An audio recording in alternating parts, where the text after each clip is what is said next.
Well, we want to act like winners. I must admit, the siren goes and there's half a dozen of our guys laying on the ground. For me, that's not a winner. That's acting like a loser. We lost the game. We're not losers. So I just made that point. We're here to win this thing. We'll give it everything we've got.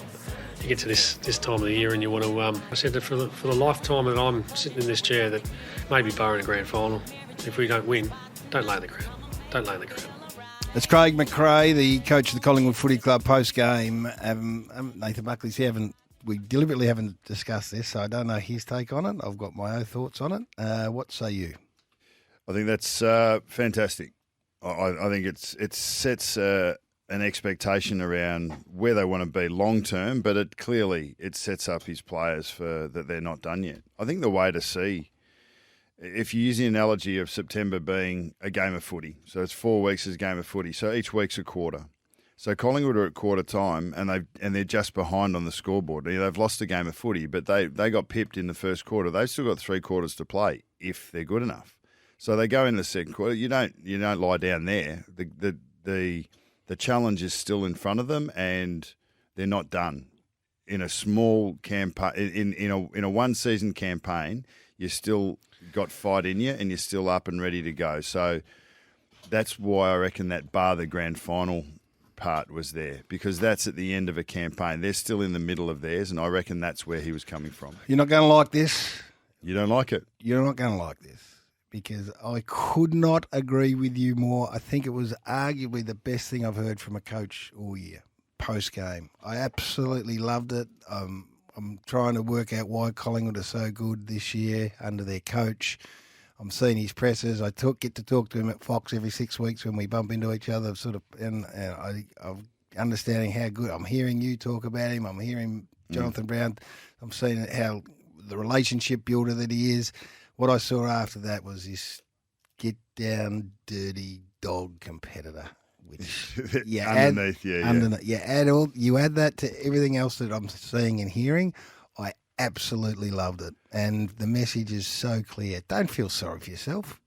All that is making it about you and feeling sorry for yourself by lying on the ground.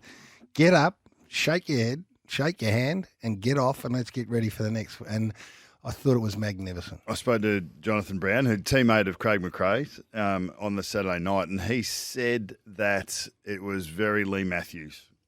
He says that about everything. Yeah, his old coach Lee Matthews. That's all he ever says. I understand that, but he said he could hear Lee Matthews' words coming out, and Craig McRae and all the Brisbane boys. When you rub shoulders with a person like a Lee Matthews, I mean that's why those anecdotes carry on in your psyche and in the way that you see the world, because of and because they're irrefutable. Yep. And so basic. I mean, Lee had a way of reducing his message to few words but maximum impact, and he still does that in his commentary. So John O'Brien just said, well, that's Lee to a T, and that was a message that was sent through to his players in the heyday. You and I loved it. Not everyone does, which is great. This is what makes the world go around. Criticising players for expressing emotion in a healthy way is a little odd. Another one here from Tony, I find... Where'd he go, Tony? The other one. I find McRae's tough talk was embarrassing, says Tony. Well, you know the comment that actually that sparked for me a little bit more was when he was talking about Tay. He had his moment of emotion, and now blah blah blah. So that basically was saying that everyone has an emotive reaction to things. That's when right. You might feel sorry for yourself, but that doesn't last. And what you choose to do after the fact is what makes the difference between winners or losers. And he said we throw our arms around. He had his moment, which you feel sorry for yourself in that instance because your season's over. Understand. Totally understand. Then they throw their arms around them. But guess what? He will get pushed aside, Tay, because this is the brutal nature of footy, because he's not part of it anymore, and the focus will be on those It's very pragmatic, and sometimes it can seem heartless, but I don't think you could ever say that Craig McRae's a heartless guy. He's clearly a real relationship builder, and as he said, he's a hugger. But he's not hugging blokes that are dropping off when he thinks, hey, we're not done here and we've still got fight in us. Yep.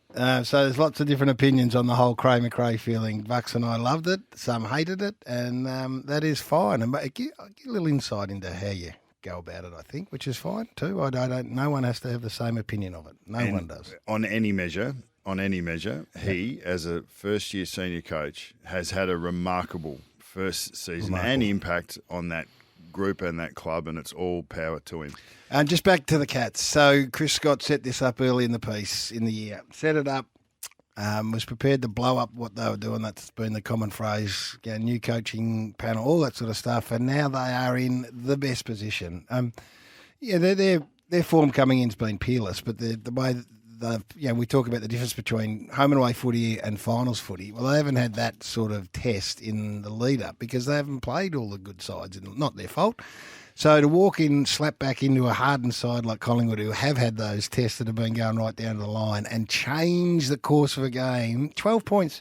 That Goey kicks their first goal of the last quarter in a low scoring game, gets out to 12 points. Now to turn that around in the manner they did is just extraordinary. So they are in A1 position right now. I actually thought that their effort early in the game was even more meritorious.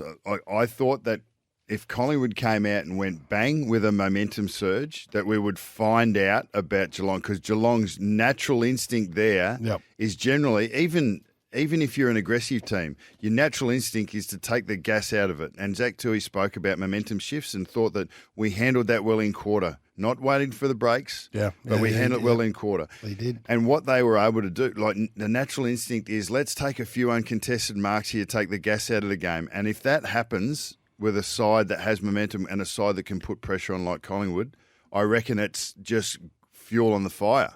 Yep. And it would have made things almost impossible for the Cats. But they had the right balance of control and then coming back at them and increased their pressure in the second quarter and controlled the game, got themselves back in it, and then went on. It was a very strong performance. It was a magnificent performance from both of them. But the Cats are there, and they've got a weekend off, and away they go.